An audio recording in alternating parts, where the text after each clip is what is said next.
All righty. We're going to start with Dr. Chen. Let me tell you a little bit about him. Super excited that he's with us. He founded the Global Carbon Reward Initiative. He's a qualified civil engineer and a geohydrologist. He holds a PhD in engineering from the University of Queensland in his native Australia, but also did his doctoral research on hydrology of the coral key in the Great Barrier Reef, and has 20 years of combined experience in groundwater management, environmental impact assessment, geothermal energy, and climate mitigation. He is a well-renowned thought leader in the development of public policies based on digital currencies, how they link blockchain to climate change, and he also developed the super innovative global carbon reward policy to help reduce and remove carbon at the speed and scale that are needed to stabilize the climate and to meet the 2015 Paris climate agreements. And you'll hear more from Dr. Chen in a moment, but truthfully, he believes that this global carbon reward, which he invented, can fill the funding gap for climate mitigation and help protect communities and ecosystems from the ravages of climate change and overconsumption, something that he's seen in his own research over the decades on Australia's coral reef, Great Barrier Reef, but also in all his work and now increasingly in the Middle East and worldwide here stateside in the U.S. Without further ado, I'll introduce each speaker as we go. So, Dr. Chen, you have half an hour. Greetings, everybody. This presentation is making sense of carbon pricing in the monetary system. I'm an interdisciplinary analyst. I'm not an economist by training. And what I've done is explored the possibilities of using a currency-like instrument to finance climate mitigation. And I'll explain some of the background to this in this presentation. Some of you may have heard of a novel called The Ministry for the Future, written by Kim Stanley Robinson. It's been discussed around the world because of its realistic storytelling of near-future global warming, and it actually uses the policy that I developed as the plot, or part of the plot. The novel refers to a carbon coin, and Stan Robinson, he often refers to carbon quantitative easing. So these are ideas that actually come from the policy, and I'll talk about those ideas. Before I begin about the policy itself, we might just review the climate problem, just to bring the context forward. So the climate problem has been carefully analysed by scientists, the IPCC, and so on. However, there's always new and somewhat alarming information coming to the fore over the rapidity of global warming, and often about how it's occurring faster than expected. So, for example, this year, the summer was the hottest summer on record for our planet. And this is likely to due to both global warming, greenhouse gases, combined with an El Nino event in the Pacific.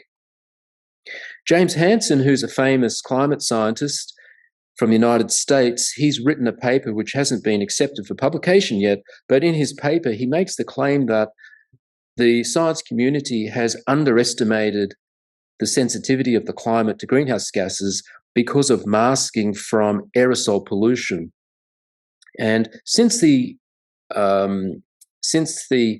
shipping sector has reduced its sulfate pollution in the last decade, the effects of sulfate aerosols on cloud formation has changed, and the result appears to be that there are fewer clouds over the Atlantic and Pacific Oceans, over the major oceans, which is leading to more rapid warming.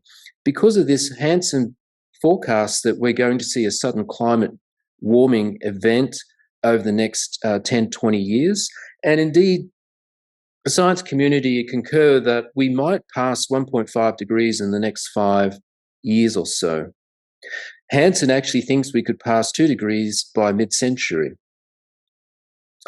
There are other issues with global warming that are emergent, complex, and not well understood, and these are the tipping elements in the climate system.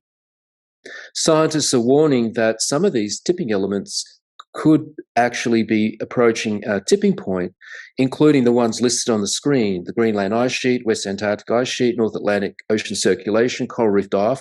Coral reef die-off is actually already happening. the Great Barrier Reef is an example, and coral reefs in the tropical warm waters are expected to be mostly bleached dead when we pass 1.5 degrees. Thawing of permafrost, abrupt sea ice loss in the Barents Sea, all serious global level disruptions. Another feature of global warming and consumption globally is that it impacts on Earth systems other than the climate system. It also impacts on the biosphere. And some scientists have been looking at the Earth's what they call planetary boundaries, a concept that there are certain systems or processes that we depend on for our long-term survival, and they're concerned that these systems will be disrupted. They've identified 9 boundaries, they call them. And of these boundaries over the years since 2009, those boundaries that have been passed, they argue are 6 now. So 6 of the 9 boundaries may have been breached. That came out recently.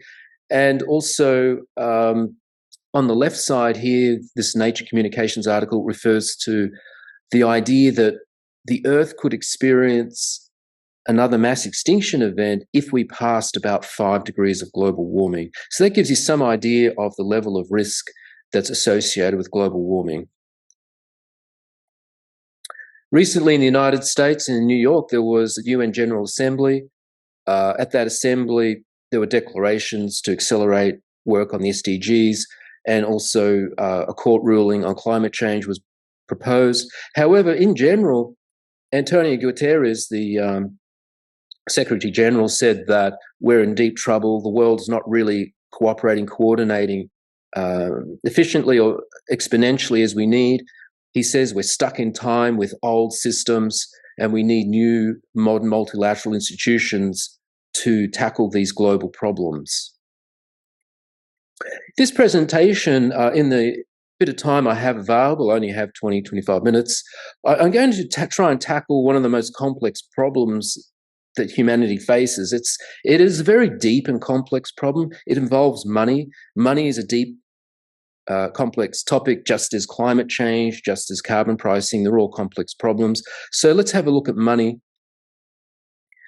Many economists say that there are 3 functions of money. Actually, I believe there are 4. This corresponds to a rhyme that was developed in the 1800s. Money has functions for a medium, a measure, a standard, a store, meaning that these are the 4 functions that define what money is. So it can act as a medium of exchange, it has a unit of account, there are social agreements, and it acts as a store of value. So these essential functions and these ideas need to be understood in order to be able to develop policies that deal with both money, central banking, commercial banking, and carbon pricing. However, with carbon pricing, I argue that a tool for carbon pricing would not or should not act as a medium of exchange. If it were, it would be money. But carbon pricing and tools for carbon pricing are not intended to be money. So we can just cross off the first function, medium of exchange, and then we still need those other 3 functions for carbon pricing, and I'll explain how this works. Before we delve into the details, I think it's worthwhile having a very high-level look at money. Money actually, the kinds of money that we've used as a civilization has changed over the centuries and over the millennia. Many people might not understand this, that in fact, before the Industrial Revolution, the world economy was not growing very much at all. And in that period, the most practical money was commodity money. Commodity money like gold and silver coins, it's very practical in a low technology civilization. The economy is not growing, so you don't need a growing money supply. When fossil fuels were discovered, notably coal, oil, natural gas, and the technologies to burn these sources of energy, the world economy grew very quickly. And so around the time of World War II, civilization transitioned out of representative money. Representative money is just representing other commodities, but we transitioned out of representative money into fiat money. And this was supported by Bretton Woods, and it was also supported by the end of the gold window in the early 1970s called the Nixon shock. So after the Nixon shock in the 1970s, the world was using a fully floating exchange rate system. And with fiat money, the key feature of it is that it's more or less in unlimited supply. Commercial banks can create as much as they need. Central banks can create it to meet the demand for money in the world economy. Notably, the point I would like to make is that this type of monetary system would not have been possible in the past because fiat money is most suitable for periods of rapid economic growth. Why? It's because it's debt-based, and you can't sustain debts in a non-growing economy. In antiquity and prior to the Industrial Revolution, that was understood. Debts had to be cancelled, and debts simply couldn't accumulate exponentially. So that's important background information on money. Central banks. Well, central banks are incredibly important because they are in a sense, the backstop or the supervisors for our monetary system. And they play an important role for the financial system managing banks and the supply of money. So, for example, they try to maintain low inflation and steady GDP growth. They influence interest rates, and they participate in open market operations, control the cost of borrowing and lending. And they often set the reserve ratios for commercial banks to control their lending and to stabilize the financial system. But they have shortcomings. So the shortcomings in the modern monetary system for central banks is that they generally do not view themselves as playing a major role in financing climate mitigation. This climate problem and the need to fund it is not part of their existing mandate structure, although there may be nuanced interpretations. And so this is a critical limitation not only of central banks but of the world economy today, that central banks are not supporting the funding and financing of climate mitigation at speed and scale. And the policy that I developed is designed to rectify this shortcoming by using central banks to support a new financial asset. This presentation also just touches very lightly on blockchains. I generally don't talk too much about blockchains because other people are better skilled and knowledgeable about blockchains than myself, but I did publish a paper in 2018 just summarizing the utility of blockchains. And what I wrote is pretty much what the UN and other people had said about them in 2018, except for one thing. And I mentioned that the utility of blockchains is actually quite limited because blockchains themselves cannot solve the scalability problem for finance. They have a lot of uses in data management and data security and so on. But in order to solve the climate crisis, blockchains simply wouldn't be enough. I argue we need scalable finance through central banking and new macroprudential regulation. To understand money, even blockchains, central banks, commercial banks, and the policy I put forward, there is a lot of reading to be done and a lot of learning to be done because the monetary system is actually quite complex. This money flower diagram illustrates this complexity. It's actually a Venn diagram. And what it's telling us is that there are different types of money that can exist or does exist. So central banks in the blue circle or blue ellipse, they produce what's called central bank reserves. And that money stays within the central bank system for trading between financial institutions. The money that we use as citizens and businesses is not that money. We actually use mainly bank deposits, which are created by commercial banks. And the diagram shows where it exists in the money flower, and it constitutes about 97% of the money supply. Cash, on the other hand, is produced by central banks, and it's only about 3% of the money supply. The policy that I put forward would create a new financial asset, but it's not money, so it wouldn't appear in the money flower. However, it would require central banks to create more central bank reserves using a policy called CQE, or carbon quantitative easing. And so they would use that extra bank reserves to support the carbon currency. Climate policies and carbon markets. So in this presentation, I don't really have time. We don't have time to actually cover all these topics deeply, of course. We can only just go over the surface. And what I'm going to do is introduce climate policies in a high-level way, and I'll talk about carbon markets. So in the climate policy landscape, in my opinion, there are three general types of policies that can be used to mitigate climate change. On the left are the policies of state actors. These are policies of governments which are non-market. Then in the middle, we have market policies. And then on the right, we have policies of non-state actors. So the state actors, i.e. governments, they sign on to international agreements like the Paris Agreement. They might declare nationally determined contributions. They have fiscal spending, laws and standards and rules, and so on.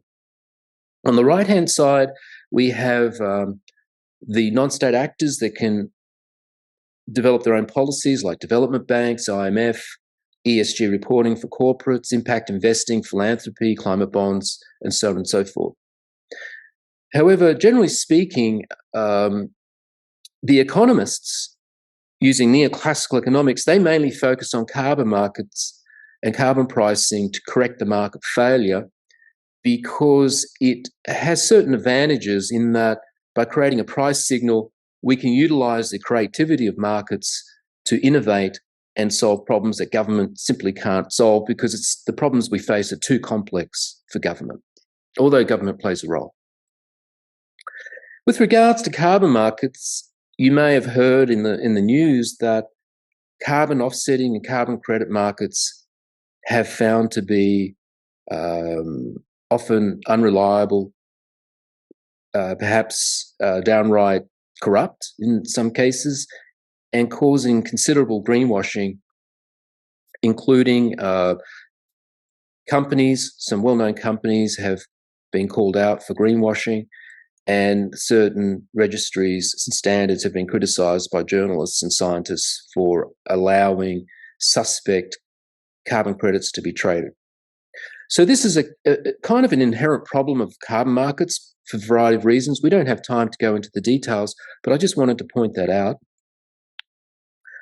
What you're looking at here is the carbon pricing classification table, which I developed, and this table identifies all the major pricing options that are possible that are fundamentally important. There are variants of these, but these are the main ones in my opinion.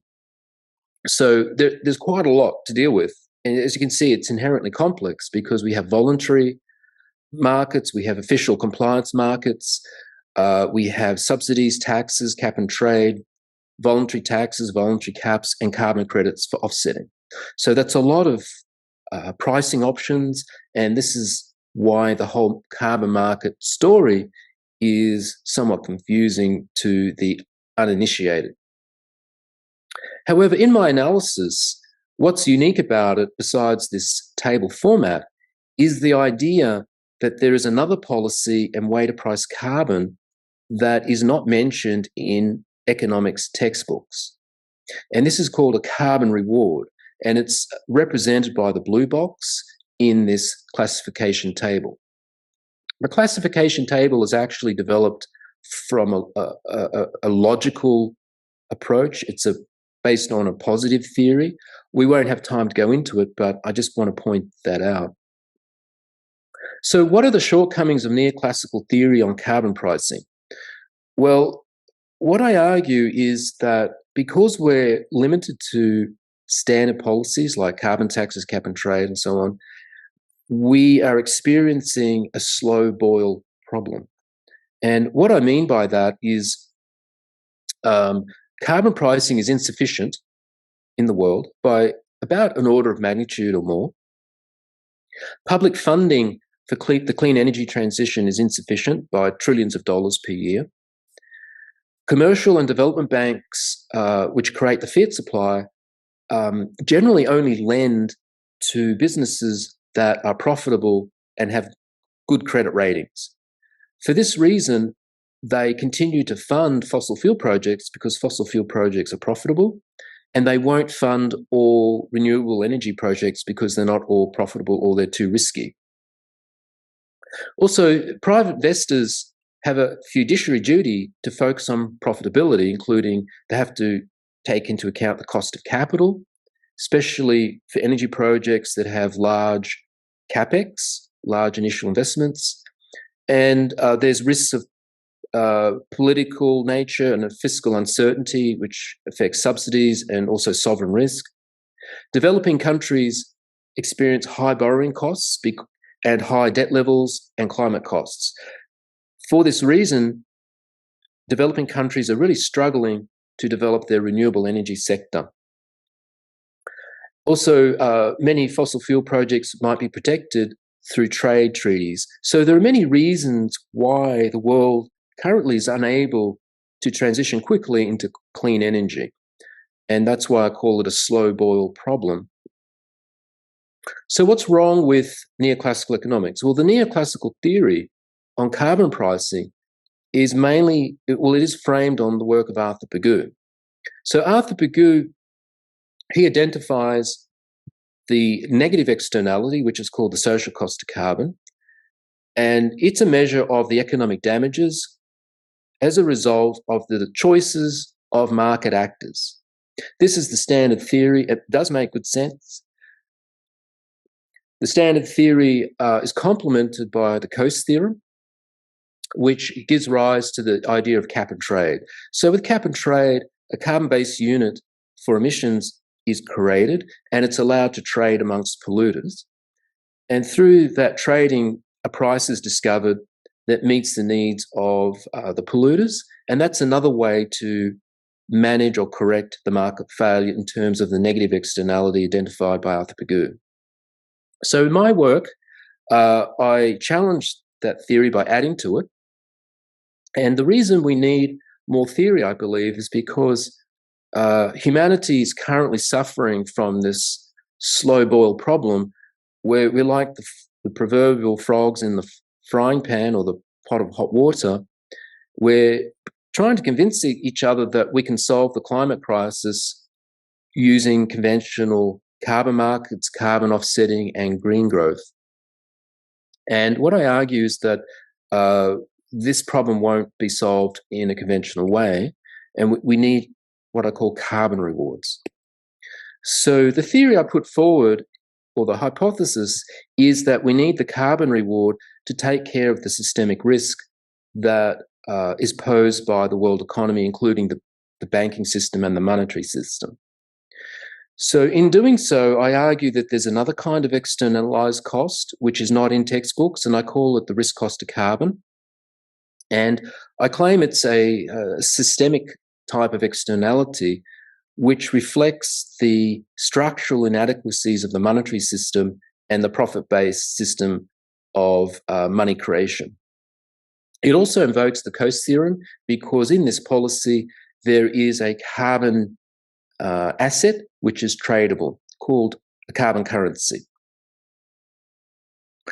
We won't have time to go through these diagrams here and now, but I just wanted to point out that the theory for negative externalities on the left, the social cost of carbon, is expressed through these kinds of price quantity curves, typically looking at demand and supply curves and where they intersect. So by adding the tax, the ideal tax, to the cost of goods and services, there's a new optimum, and that's the theory of neoclassical economics for solving a market failure. But what I argue is that we also need to price the risk on the right-hand side, and so we need the reward equal to the risk cost of carbon to increase the rate of mitigation, including both carbon removal and carbon emissions reductions.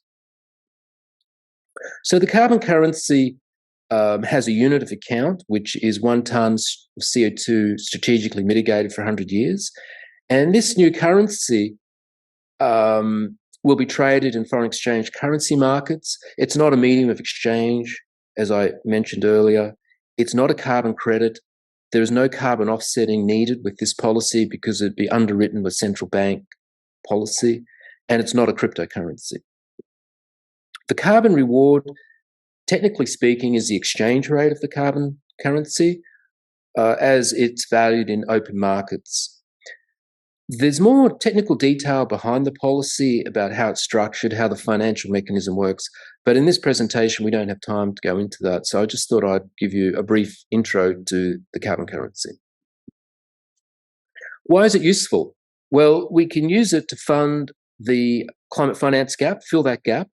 There is a need for about $3 to $6 trillion per year extra for conventional mitigation, clean energy, decarbonising dirty sectors of the economy. And there's a need to fund about $1 trillion a year of carbon dioxide removal from the atmosphere over the very long term. So that's what this policy is for, filling this finance gap. And the way it structures this problem is it has 3 rules.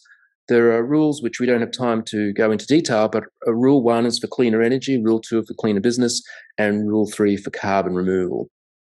And the pricing for these 3 rules are different. But the outcome of the policy is to essentially fund energy asset exchanges so we can pay to keep fossil fuels in the ground, particularly in biodiverse areas that are impacted by extraction, such as the Amazon, the Congo Basin, and use the energy asset exchange mechanism to fund clean energy infrastructure, particularly in developing countries.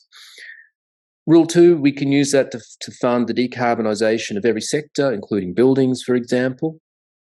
And Rule 3, we can use it to explicitly price and fund carbon dioxide removal because we're going to overshoot the carbon budget for 1.5 to 2 degrees. That's well understood according to scientific analysis of the world economy. So I'm now going to conclude. Maybe I've taken a bit longer than 25 minutes, but this is the last slide, I believe. Key points for carbon rewards. So the key points that I'd like to stress in concluding this short presentation is that I believe Pigu's negative externality is only partially corrected by carbon taxes, and it can't really be corrected properly at all because taxes are not popular enough. I argue that costs and risks should be managed with different policies because they're not the same. Costs and risks are different things. I argue that carbon rewards can be used to price carbon mitigation and that carbon rewards can be used to avoid offsetting and associated greenwashing. And at a fundamental level, I argue that central banks are needed to underwrite the carbon reward for managing systemic risk, whereas currently central banks are limited by the notion of neutrality in markets, but this is undermining the clean energy transition. So thank you very much. That's the end of my presentation, and hopefully we have time for 1 or 2 questions.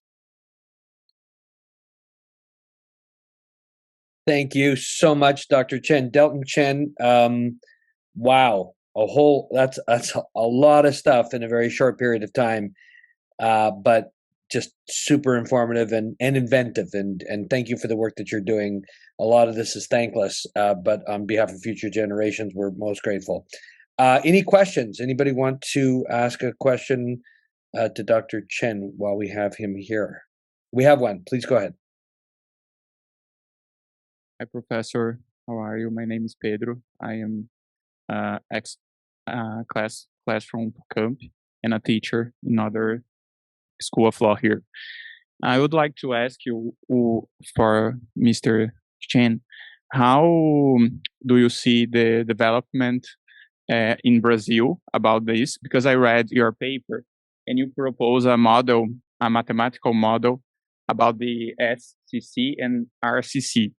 And how do you see this in our Latin America, specifically in Brazil right now?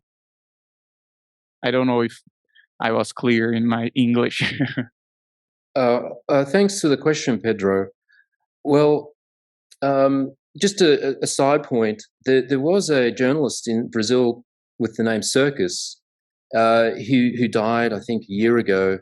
He actually also published some articles on a central bank style policy. But the approach I've adopted or developed is different to any other. You mentioned the risk cost of carbon, social cost of carbon, which I presented. So for Latin America, if the policy were actually implemented at scale, it would potentially have huge benefits for the Amazonia in protecting it from deforestation and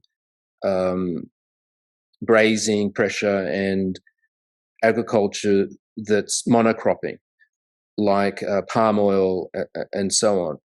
The reason is that we could fund the protection of forests for a problem called avoided deforestation. So avoided deforestation is tricky. It would require a statistical method that links to satellite images of road construction. People are already proposing that style of carbon pricing.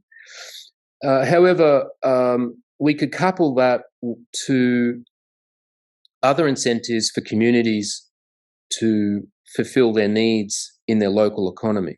So one of the problems of the Amazonia and to the north in Suriname, the Suriname Basin as well, is that the local communities, indigenous and rural people, they do need an income.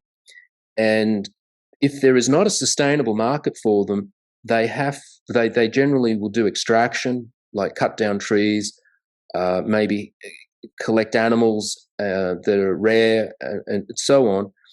There's illegal mining, gold mining operations and things like that. So the idea is we try to use the carbon currency not just to protect the forest, but also provide secondary incentives for sustainable markets. This approach has not been tested. It's just a theory.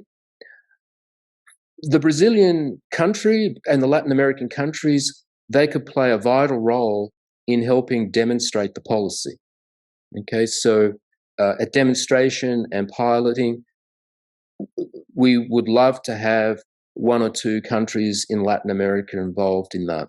So that's two major points that Brazil and other countries might find interesting.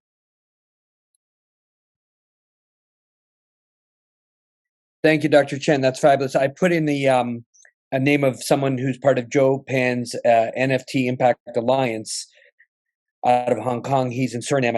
I put his information into the chat below in the direct message. So I hope you got it. I'll put one more from Suriname, who's a wonderful philanthropist and blockchain enthusiast. I'll do the same. Those are two people in the Surinamese community, although one of them lives in Paris, who could be very helpful in the research that you're doing. And no doubt our friends at Facampe will have some ideas of whom in Brazil are the right people to talk to as well. Which is one of the points of this whole meeting, is not just to talk about stuff, but actually, as you're doing, do stuff. Any other questions, please, for Dr. Chen while we still have him here? Sorry, Zed, we can't hear you yet.